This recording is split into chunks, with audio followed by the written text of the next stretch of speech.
Hi, I'm Saren. And I'm Ray. We're your Spider Baby hosts from To Know Her Is to Fear Her, a Spider-Woman podcast, as well as proud members of the collective. You're listening to Capes and Lunatics. Gimme, gimme. Hi, this is Phil, and I'm here to tell you all about the Capes and Lunatics Patreon. Don't miss out on our comic book creator interviews, including our monthly Chichester chats with comic book legend D.G. Chichester, superhero movie brackets in our search for the worst comic book movie of all time, and many, many more specials, all completely uncensored. Access starts for $3 a month, full video when you pledge $5 a month. Check out the link in our show notes or go to patreon.com/capesandlunatics. Hope to see you there. This is Luca Perich, and you're listening to the Capes and Lunatics podcast. Recording has started. Hello and welcome to the future! This is the first episode of Superconnectivity 2022. That's 3 2s, no waiting. I am your host, Charlie, the Professor Esser, and with me, as always, is the blue-eyed bomber from the Burger Pits, Phil, podcast Perich. Whoa! Podcast! Good to have you, as always. Philip, Charles. There is a whole universe out there. A universe, a multiverse, if you will, that we know very little about. Mm-hmm. But one thing that is certain in all of them, Doctor Strange is not a good doctor. I think most people agree with you there. I mean, he's...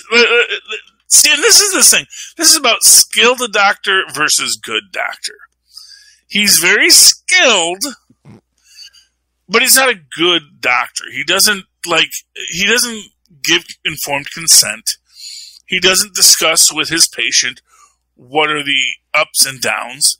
Because he never imagines that he's going to make a mistake, which is, honestly, I think, the driving force of the entire Doctor Strange arc that we're going to be getting.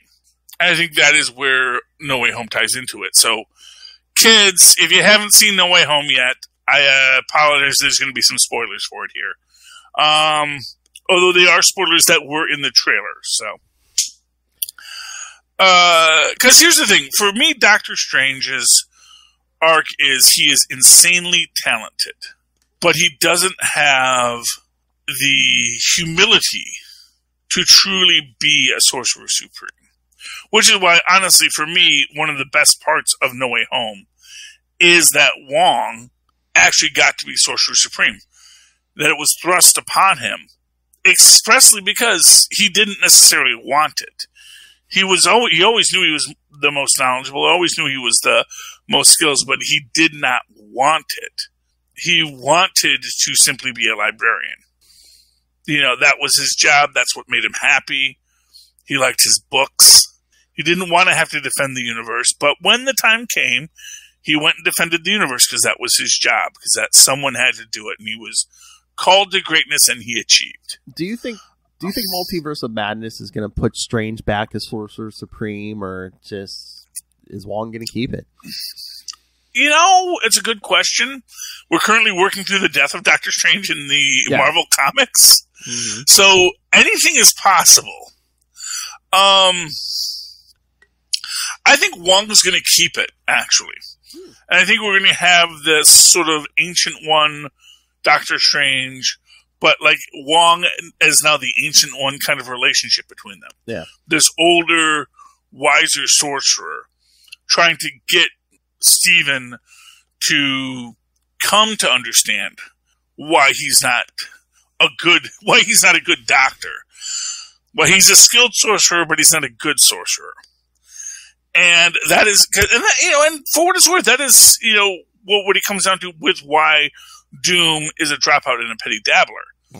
Because again, it's that lack of humility, that lack of understanding of the complexities of the cosmos. Oh yeah. And what inspires me on this is the whole can you make the world forget that I'm Spider-Man thing. That he doesn't stop for even a beat. He doesn't talk to Peter about the consequences of this.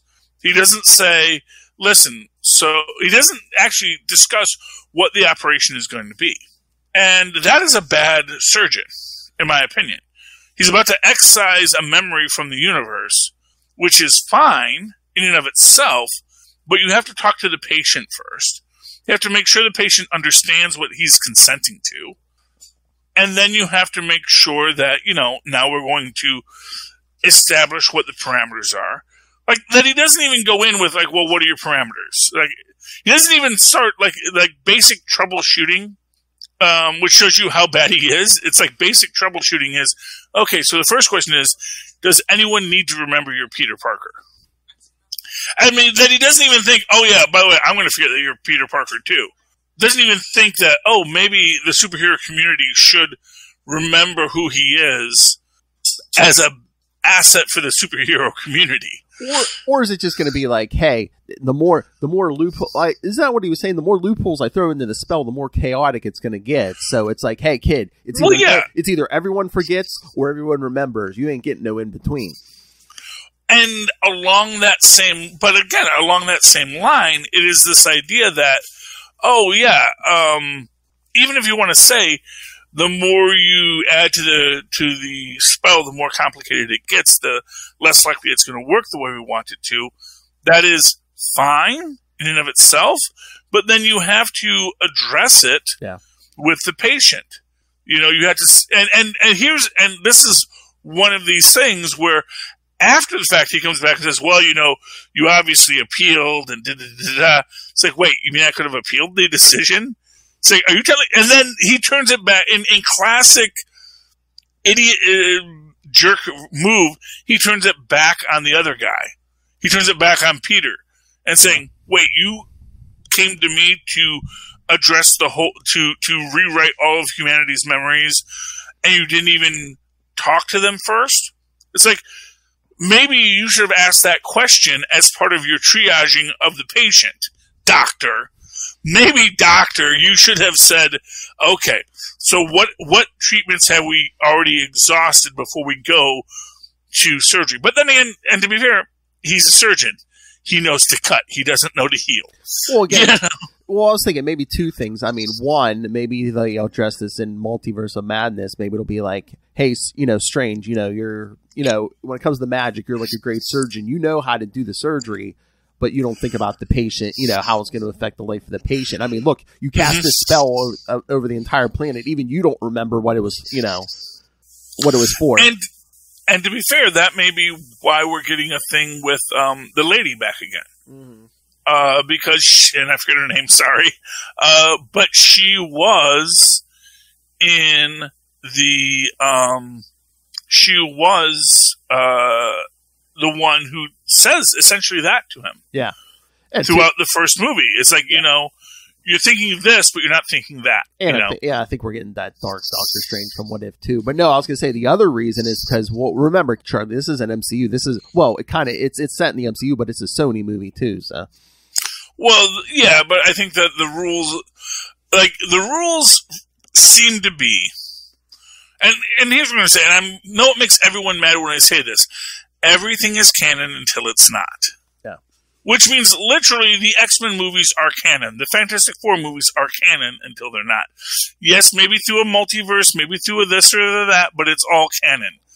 And meaning that anything that exists in any other franchise or version of this can inform future versions of this. Oh, don't get me. Including headcanons that have gotten popular. I mean, and spoilers for the end of Hawkeye, all these people are saying, oh no, his wife was an agent. She must be Mockingbird. That makes Agents of S.H.I.E.L.D. Not canon anymore. I'm like, did we ever say she was Mockingbird? Just because he was married to Mockingbird in the comics doesn't make her Mockingbird. And two, maybe there were more than one Mockingbird because, as far as I know, her name wasn't Bobby or Barbara. So, No, and to be fair, here's what I'm going to tell you. She is Agent 19. Yes. Arguably, she is Agent 19, and not that it's Agent 19's watch, because she was just real good friends with Bobby Morse. To put this all into comic book lore in detail, Peggy Carter and Sharon Carter were both Agent 13. Yes. And that's the thing. There's only so many people that get a numerical reference in these things. It's like the 007 thing. It's like, you realize that means that, like, at most we can have 9. I mean, unless we do 0010 and 0011. It's like, at what point does, like, well, I'm 0022, you know? At what point does this elite service become, okay, everyone gets a number now, and it's like the Venture Brothers, you know? 24 and 47. Which I don't even know if those were their numbers off the top of my head. But the idea is that, you know, many people could have the number 19. First off, we don't even know if it was a 19 or was it an I-9. Because it did not have a, what's the word? A serif. If it had a serif, you could say it was 9. But it was just a vertical line, or you could say it was a 1. But it was just a vertical line, so it could have just been I-9, just as easily as it could have been 1-9. But, you know, even if everything else happens, none of that makes a difference because they never called Mockingbird Agent 19 in Agents of S.H.I.E.L.D. So it could be, yes, Hank, you know, Clint Barton married Agent 19, yes, and then there's another agent who goes by the codename Mockingbird. Exactly. Because there's no consistency in any of this. You know, because that's the thing. It's all canon because why would you make it not canon if it could be a helpful story later? If it's not hurting anything. You know, and that's sort of the thing. It's like, that's why, you know, I worry a little bit about Ms. Marvel, the new Ms. Marvel that's coming, the Disney Plus. Marvels, the Ms. Marvel TV series with, you know, because I don't want them to lose the Inhuman thread, though they might, I don't know. You know, they might make her magic in this universe. Which is fine if that's what they're going to do. Because we see that Ned is magic. Which, by the way, that is something I really hope we see is Ned studying magic at MIT. Because it's a field of science now. That's the thing. It's like, we know that, yes, what we call science is magic and what people call magic is science. And suddenly it's like, oh, all this stuff now has legitimacy within the scientific community. Give me some vibranium sling rings and we're going to go open some portals. I mean, I just wonder how the whole spell thing is going to work. I mean, are people going to remember that they knew Spider-Man or not? Because in the comic, after one more day, like, I don't know if everyone, but the majority, I think, of the world was just like, yeah, I know I knew who Spider-Man was, but I can't remember who it is now. So is everyone going to remember, hey, I did know this information and somehow it got away from my mind, so... Well, I think what it's going to be is, because we get that answer with Happy at the grave. He knows Spider-Man. He knows... Yeah. And to be clear, it's weird, because he knows Spider-Man, and he knows Spider-Man has a relationship with Aunt May. Exactly, yeah. But he's forgotten what that relationship was, because all he remembers is May. Yeah, that is so weird. It's like, yeah, he knows May, but he forgets Peter, yeah. Yeah, well, but that's how the universe works. Well, that's how the spell works, yeah. Yeah, and to be clear, that probably implies that, you know, he still has records, so he probably does have his diploma from Midtown High. Well, they did show at the end he had a GED book, like I guess. Yeah, but that may just be him assuming he doesn't have it. Maybe. Because everyone's forgotten about him, but he doesn't realize, like, yeah, but you still have a social security number. Mm-hmm. Like, there's still a computer file that says that there was a Peter Parker and he went to Midtown High. He was pretty good in school. You know? And he graduated. You know, he graduated high school. Like, he didn't show up at graduation for whatever reason, but that's fine. You know, he had done all his credits. He had gotten to that point. You know, he had been, you know, his grades were good enough that he would have, he even though he blew off the last, you know, quarter. Although I guess technically, you know, that's interesting. Because this takes place in, like, December, I think? Well, it was Christmas at the end, it looked like, so, yeah. So it might have been the start of the year. So, yeah, maybe he didn't finish high school. So, yeah. Maybe he did drop out. It's like, but then again, it might have just been that he dropped out. He didn't realize he could have just gone back into school after he got better and finished out his year because he was there. Everyone forgot about him, but he was just that kid in the back of the class no one remembered. You know? but he still has a paper, and there's a spot in the grade book that says Peter Parker. And, you know, all that happened was he got a bunch of absences and delinquencies, you know. But regardless, you know, he's a kid, as Doctor Strange says. I forget, you're a kid. You don't know how this is going to work, which again goes into that informed consent aspect of this. And in this, like, he tries to give a little informed consent. It's like, everyone will forget who you are. Mm-hmm. But at no point does he troubleshoot it and say, now, just so you understand, what that means is people are going to forget who you are, but you will still have records. You're still going to have a driver's license. You're still going to have whatever it is you had before, because Peter Parker exists. There's just not, people don't have a memory of you. I don't know, because it's weird, because, like, in the comics, you know, first it was Mephisto, and then they tried to spin it that was Doctor Strange and Reed Richards and Tony Stark, but it's like, I think the spell, like, because there was footage of him unmasking in Civil War in the comics. I think the spell kind of got rid of, like, video footage and stuff like that. So, yeah. I mean, it might have affected records. I don't know. I mean, it might have, but I wonder if it did. You know, that's the thing. It's like, when you get into that level of hard copies being changed, I think that there is an issue of, you know, does it start to strain credulity? And it's sort of like when, as an example, to use the Devil's Reign comic, which we'll be talking about in a minute, the idea that Fisk has a file that he can't read. Mm-hmm. That is clearly means something is messing with your mind. You know, I have this file here. I know there are words on here. I know there were words on here. Why can't I say words now? And it is a thing that's going to basically cause problems in the structure of the spell if that's how it works. Mm-hmm. So I have to imagine that, you know, basically I have to imagine that robots know who Peter Parker is.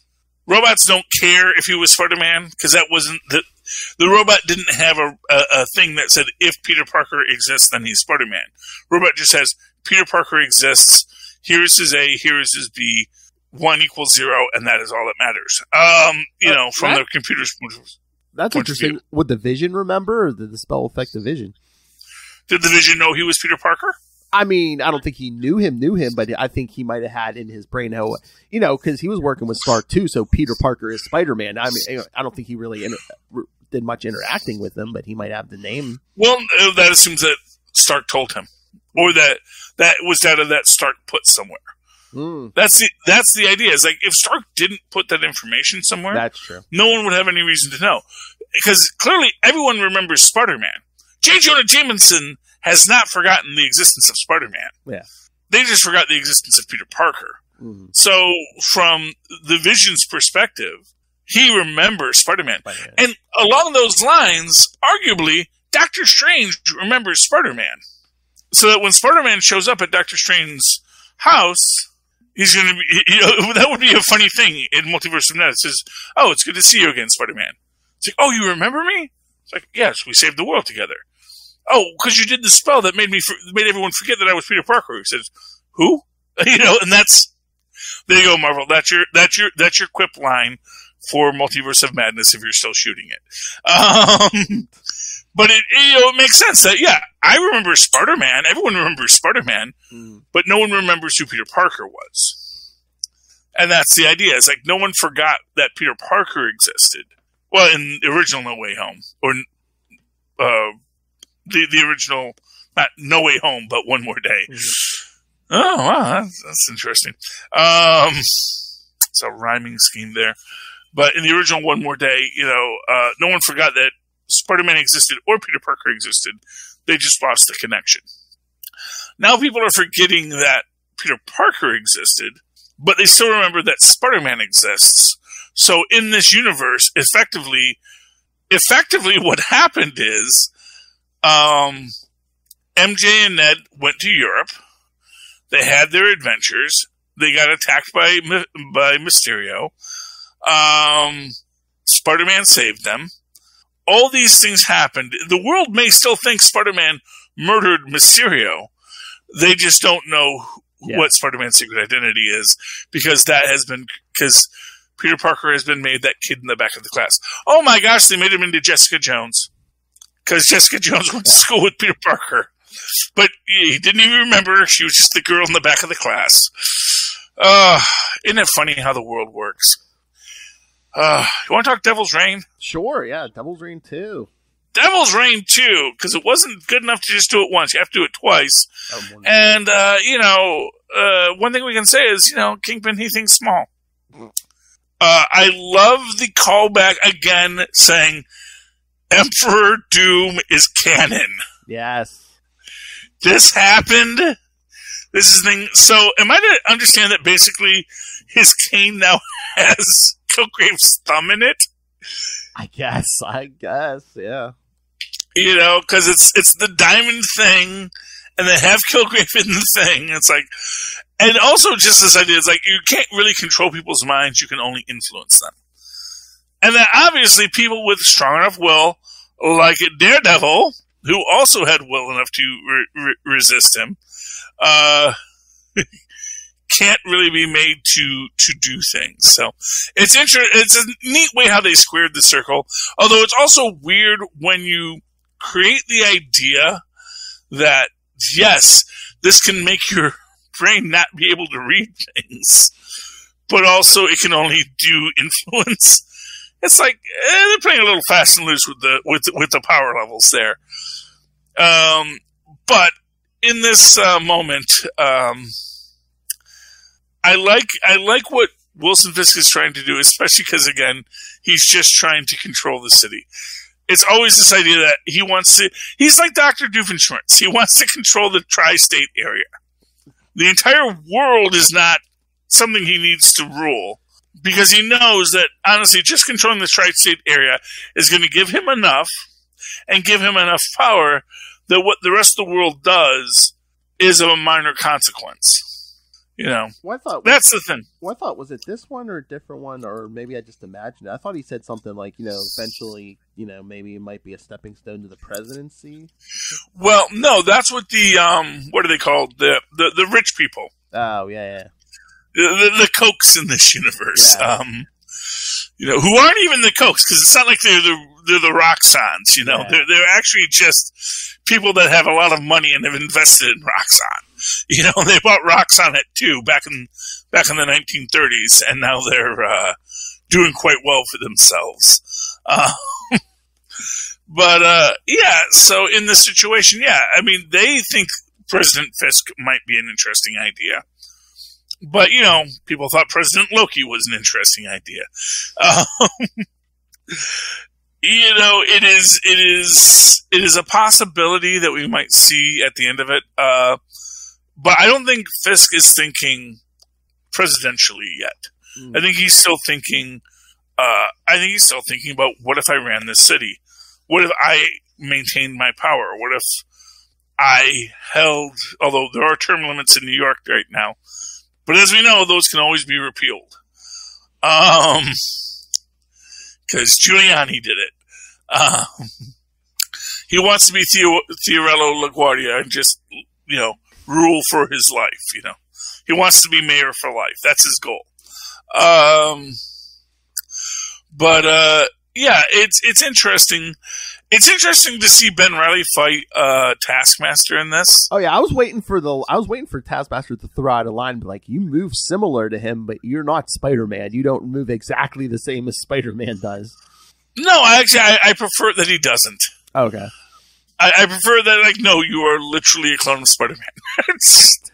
I know, but I mean, he spent years on the road and stuff. So I just, after the whole cloning thing, Ben went and lived his own life. I was just waiting for, you're close, kid, but it's not an exact. Well, but I think then that's sort of the thing. I think it's sort of like, so when you talk about fighting styles, there are certain things that people lean into in their fighting styles.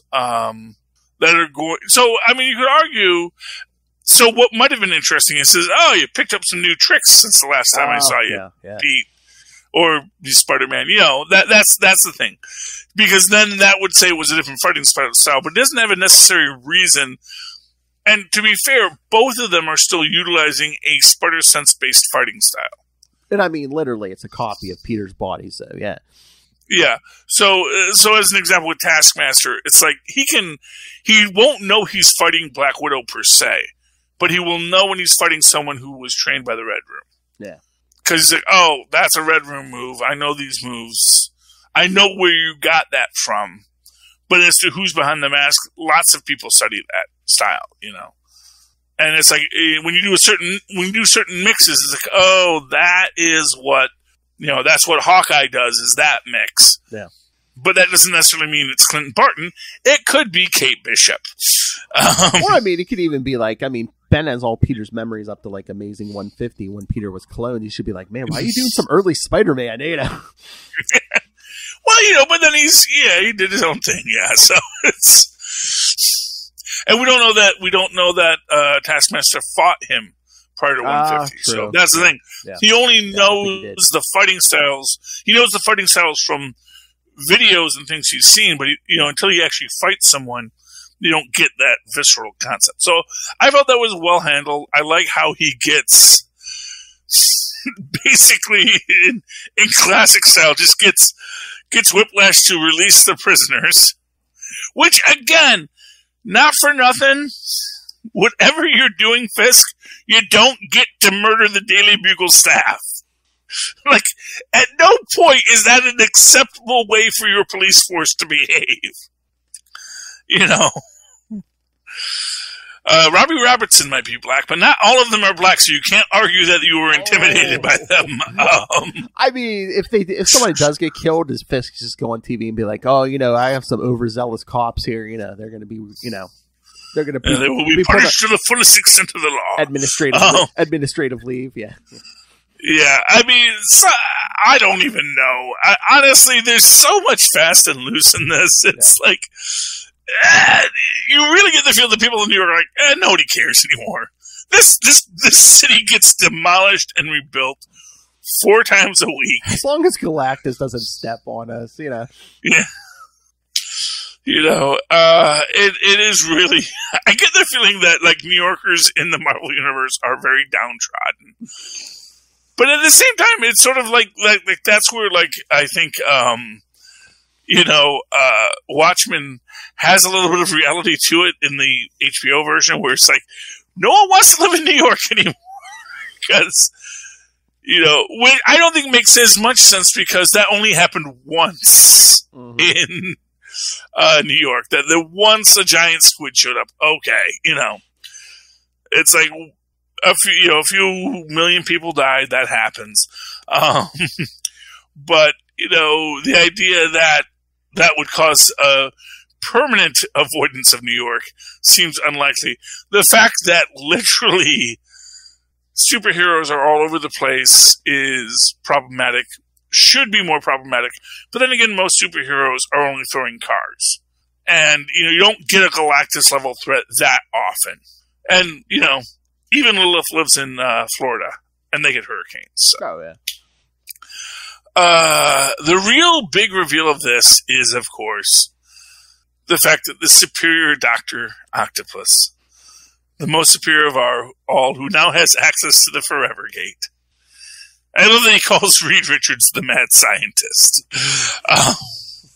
It's like, dude, thank you, Eben Kettle, for calling the pot black. And here, I'm all for calling Reed Richards a mad scientist. He certainly enjoys the science aspect of it a little too much. But, to use it as a derogatory term from Otto Octavius. Me too, yes. Yeah. To Otto, too. It's a little much. But, we see he's got his own, and this, I guess, is supposed to be his superior 4 that he's going to build. Because we see that the Hulk in that one has 8 arms. So it is an Octo-Hulk. I think they all do, because Wolverine has like some kind of mechanical arms. Watch, I'll probably adamantium or something. I think Ghost Rider has chains. So are those all supposed to be versions of Otto from the multiverse? Or is it I think they're all supposed to be versions of Dr. Octavius. Yeah. So in every universe, an Octavius must rise. but are they Otto Octavius? Are they, he is looking at all the universes, possible Octo villain hero things. So in one universe, Otto got hit with the gamma bomb. Well, he probably built the gamma bomb in one universe. Yeah. And certainly, I'm sure it exploded in his face. So, I mean, look what happened. You might not have even ran out to save a kid. It's like, hey, let me fix this. I mean, look at the 616. How did he become Dr. Octopus? An experiment blew up in his face. To be fair, that's a running gag for the poor guy. Oh,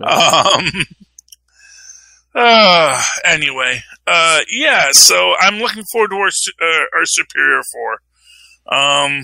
What about Luke Cage running for mayor? Oh, well, that was so heavily telegraphed, but I'm glad they actually did it. The weird thing is, though, they were going to do a Luke Cage miniseries as part of this event, and they canceled it. That's what me and Lilith were even saying. It's like, isn't that weird? Because it seems like he's going to be a big focus running for mayor, so why would they cancel that miniseries? Oh, probably because at some point they realized that Luke Cage dealing with budgets is not as... Because Luke Cage will be mayor by the end. Okay, so spoilers based on headcanon and knowing how stories work. Luke Cage will beat Wilson Fisk at the because for whatever else it's worth, comic books believe in democracy. Because we had a whole Ms. Marvel thing about that, how, it doesn't matter how you stack and crack them, if enough people show out, you can still beat them. Because it's comic books, man, and that's how comic books work. It's always a very heroes can win kind of universe, and I appreciate that. I love heroes can win. But in this situation, what we're looking at is the fact that, yes, so we are going to have an arc of Luke Cage as mayor. Yeah. And I think what it came down to was that we're going to put Luke Cage as the mayor of New York. In fact, watch for Mr. Coulter to come back in a future MCU film as mayor. There you go. Say, I don't have time enough to do the superheroing stuff anymore, but, I do a lot more good this way. That's the thing. It's like, I could absolutely see Luke Cage becoming mayor of New York. And then that's just going to be a status quo for a while. Mayor of New York, Luke Cage. With First Lady Jessica Jones. Oh, that's true, yeah. Yeah, well, I think they're going to do well. I think it's going to be a really popular thing. I think Jessica's going to keep on with her superheroing career. I love how they had to tell everyone had to sit Tony down and be like, "Yeah, Tony, you're not the guy. We're not going to win this." He was not the guy. Was never the guy. We're not going to win this because all it's going to be then is two rich guys with shady pasts, battling it out for mayor of New York, and Yeah, no one wants to see that. No one wants to see that, Tony. So that was Dark Reign, or Devil's Reign. The devil. I don't even know why it's the Devil's Reign yet. I really want a devil to be in this. I mean, it's supposed to be a Daredevil-centric event. I don't know if that's the reason, or if we're calling Fisk the devil. Doesn't seem to be. I mean, that's the thing. It's like, I mean, I guess arguably it's like, maybe Fisk is the devil. I mean, once we get running, maybe it'll be more Daredevil and Elektra, because I think Elektra's getting a 3-issue series. Daredevil, the Woman Without Fear, and I wasn't sure. Craven, man, why is Craven just like the worst character? He is like I want to fight the Elektra, because that maybe if I beat up on this woman, it will make me feel like a big man finally. He is such a plot. It's never going to make you feel like a big man, Craven. Nothing you hit or kill will make you feel like a big man. Well, you will always be scared little, whatever your name is. Well, he's a plot device now, so he always wants to battle the most dangerous people alive. So I'm sure Fisk or someone says, hey, this is the deadliest woman on the planet. You take her down, you're gonna be, I know, but it's just the guy is such an incel. It's really sad. I know he's like I said, he's just a plot device anymore. It's like, oh hey, we need someone to battle somebody outside. Oh, let's get Craven. Yeah, he was better in Squirrel Girl. In Squirrel Girl, they gave him some depth, but That's the thing. That's, when you're with the fourth wall breakers, they can let you grow. But it says, it's, oh man, it's the saddest scene in Gwenpool is when she has to explain to Batroc that, the next writer might not be as kind to you, and you won't get this growth, and this will be forgotten. And it really it hurts me that that's going to happen to you as a character. So, it was only it was only a quick page or two, but Reed and Sue kicking butt in prison. I love that. Even Reed Richards literally is just saying, like, son, we don't need powers. Yeah, I mean, he was an OSI, and she's a freaking SHIELD agent. It's like, we actually do know how to kill people with clothespins if we need to. And two, we don't do it very often, but it's. And two, it's like how many times have all of them lost their powers over the years? It's like, we're prepared for this. They also didn't used to have powers. In fact, there's an entire universe where they never gained powers because Reed said, "You know what, Ben, you're right. Let's reinforce the shields before we take this stuff up." And they never gained powers, and they still are the Fantastic Four, and fight monsters every day because that's what you do. Exactly. Anyway, so yeah, so that was great. I love the Reed Richards. I love any Reed Richards Sue Storm. Make my Keanu Reeves, Carrie-Anne Moss, Fantastic Four couple of reality. All things being equal, and we can always do recasting and this and that, but I'm just saying it doesn't hurt anything to just imagine the idea, because I really think that, Carrie in the Matrix, I think she's got the verve to be a Sue Storm. Mm-hmm. I think that too many people think about Sue Storm as an invisible girl and don't realize she's been an invisible woman for decades now. And that's the thing. It's you need someone that has that gravitas to be an equal to a Mr. Fantastic. So that's my opinion. What's yours, kids? Here, I actually pulled it up already. Gang, you can write to us at capesandlunatics@gmail.com. That's capes and lunatics, all one word, at gmail.com, to let us know your thoughts. You can even tell us your thoughts at 614-382-2737. That's 614-38-CAPES for the privilege of leaving us a message, which we will play on the air for your entertainment. And if they'd like to give us money, Phil, how can they do that? Well, of course, you can always either subscribe on the Patreon. Like we said, we got a lot of exclusive content coming there, including the upcoming superhero movie brackets. You don't want to miss that. All the debate on which is the worst movie, or just it's gonna be a fun time. So yeah, it will be fun. Oh yeah, definitely. Pay anything on Patreon, or if you want to buy merch, basically everything, even like social media for the shows, everything is at Linktree, linktr.ee/capesandlunatics. There we go. And of course, if you'd like to write to me directly, Charlie the Professor Esser, you can always do so at superconnectivityblog@gmail.com. That's superconnectivityblog, all one word, @gmail.com. And of course, follow me on Twitter as I live tweet things when live entertainments come back. At Charlie Esser, that's CHARLIE. Yes, SER. Look for the two E's in the middle. For quality. Bing! Thank you, Maz. All right, me hearties, it's been another day. We have come to the end, and thank you for connecting with us this week. Why don't you come back next week and super connect with us again? Good night. Good night.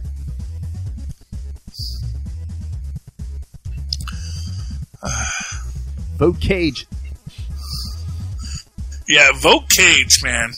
That's what we're missing. I need a vote Cage pin. I need vote Cage t-shirts. That's what I was gonna say. That's what we're missing. They haven't had any even posters in the comics yet, man. But yeah, that's what they need to give out to comic shops: posters, pins. Yeah. Well, mark my words, man. Next time we see, you're gonna see that. You're gonna see Mayor Cage in the MCU very soon.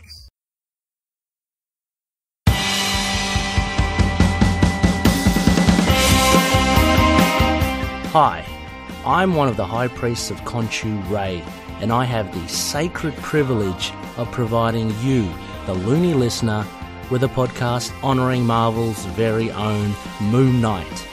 So join me and a host of others at Into the Night, a Moon Knight podcast. Follow us on Facebook, Twitter and Instagram, or support the show by becoming a Patreon member. Into the Night, a Moon Knight podcast. It's time to get your conchu on.